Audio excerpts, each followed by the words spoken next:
नाज़िन कोट Digi में चौमासे जी बरसात तबाही मचाए छॾी। बरसात बाद मुख़्तलिफ़ इलाक़नि में पानी पीची वियो आहे। वधीक तफ़सील ॿुधाए रहियो आहे हसन रज़ा भमरो।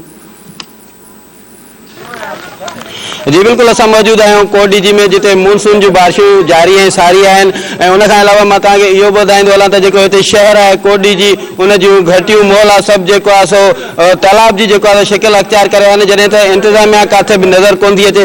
असां हिते मौजूद आहियूं बाग़ाइन वटि, जेको बाग़ाइन जा जेको आहे लखे रुपयनि जो नुक़सान थियो आहे। हिते वीचारा जेको बाग़ाई आहिनि उहे बि जेको आहे परेशान आहिनि। हीअ जेका अबर रहमत आहे, किथे त अबर रहमत आहे, लेकिन किथे जेको आहे अबर रहमत जेको आहे थी वई आहे।